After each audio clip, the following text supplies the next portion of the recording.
sebelum masuk ke pembahasan teori relativitas khusus, pada gambar ini, menurut teori Big Bang, alam semesta berawal dari ukuran sangat kecil dengan keadaan yang sangat panas dan sangat padat. Alam semesta kemudian mengembang secara terus-menerus hingga saat ini. Pada relativitas mengatakan bahwa ketika ruang waktu membentang di sekitar objek besar, cahaya yang menjelajah ruang waktu itu juga merenggang dan sedikit bergeser warnanya. Pada pergeseran inilah yang disebut pergeseran merah kosmologis, atau merah adalah warna dengan panjang gelombang terpanjang dengan tingkatan pergeseran merah dalam cahayanya memungkinkan kita mengukur seberapa jauh galaksi lain berada.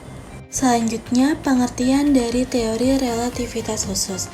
Teori relativitas khusus merupakan sebuah teori yang berkaitan dengan relatifnya ruang dan waktu. Teori relativitas ini termasuk ke dalam fisika modern, di mana cabang ilmu fisika modern khususnya dalam teori relativitas khusus.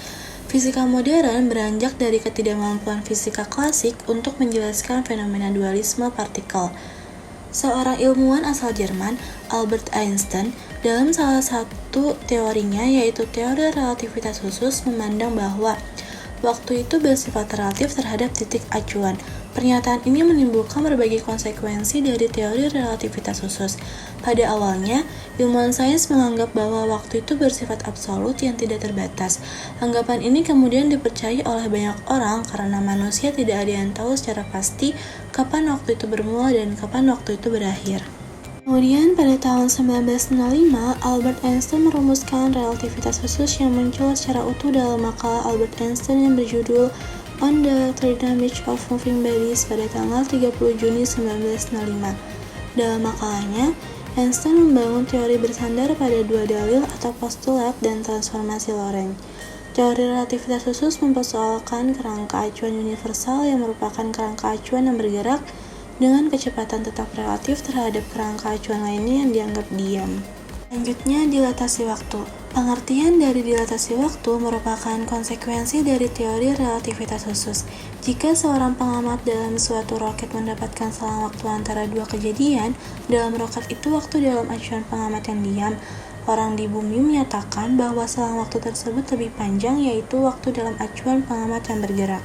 Nah, secara matematis, dilatasi waktu dapat dinyatakan dengan delta T sama dengan T0 per akar 1 min V kuadrat per C kuadrat, di mana delta T sama dengan selang waktu yang diukur oleh pengamatan yang bergerak terhadap kejadian atau sekon.